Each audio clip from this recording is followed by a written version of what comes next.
ਸਾਡੀ ਮਦਦ ਕਰੋ। ਮੈਂ ਬਿਮਾਰ ਹਾਂ। ਮੇਰੇ ਮੀਆਂ ਜਿਹੜੇ ਨੇ ਉਹ ਗੋਤ ਡਿੱਗੇ ਨੇ, ਉਹ ਕੰਮ ਨਹੀਂ ਕਰ ਸਕਦੇ, ਉਹਨਾਂ ਰਾੜ ਪਏ ਹੋਏ ਨੇ। ਮੇਰੇ ਬੱਚੇ ਛੋਟੇ ਨੇ, ਮੈਂ ਕੁਛ ਕਰ ਨਹੀਂ ਸਕਦੀ ਹਾਂ। ਮੈਂ ਬਹੁਤ ਖੂਨ ਦੀਆਂ ਉਲਟੀਆਂ ਆਈਆਂ ਨੇ ਮੈਨੂੰ, ਮੈਂ ਬਹੁਤ ਬਿਮਾਰ ਹਾਂ। ਮੇਰੀਆਂ ਰਿਪੋਰਟਾਂ ਨੇ ਅਤੇ ਮੇਰੀ ਮਦਦ ਕਰੋ। ਮੈਨੂੰ ਜਿਗਰ ਦਾ ਮਸਲਾ ਹੈ, ਮੈਨੂੰ ਖੂਨ ਦੀਆਂ ਉਲਟੀਆਂ ਆਈਆਂ ਨੇ, ਜਿਗਰ ਨੂੰ ਟਾਂਕੇ ਲੱਗੇ ਨੇ।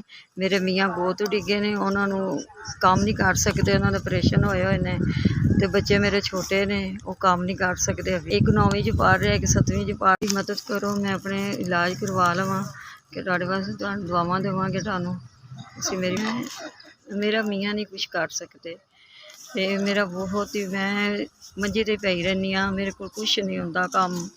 ਮੇਰੇ ਘਰ ਵੀ ਮੇਰੇ ਬੱਚੇ ਭੁੱਖੇ ਬੈਠੇ ਰਹਿੰਦੇ ਨੇ, ਮੇਰੇ ਕੋਲ ਕੰਮ ਨਹੀਂ ਹੁੰਦਾ। ਮੈਂ ਘਰ ਵੀ ਨਹੀਂ ਕੁਛ ਕਰ ਸਕਦੀ, ਮੇਰੇ ਬਾਲ ਛੋਟੇ ਨੇ ਜੇ ਬੱਚੇ। ਤੁਹਾਡੀ ਮਿਹਰਬਾਨੀ, ਸਾਡੀ ਮਦਦ ਕਰੋ ਮੇਰੀ।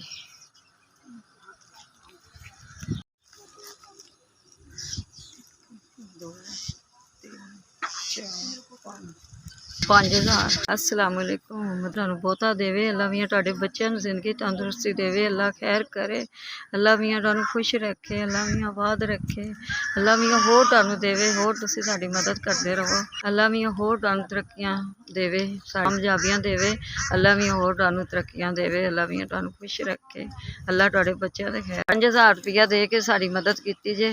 ਨਾਨੀ ਅੱਲਾ ਮੀਆਂ ਤੁਹਾਨੂੰ ਜ਼ਿੰਦਗੀ ਤੰਦਰੁਸਤੀ ਦੇਵੇ, ਖੁਸ਼ ਰਹੋ, ਅੱਲਾ ਤਾਲਾ ਤੁਹਾਨੂੰ ਬਹੁਤ ਦੇਵੇ।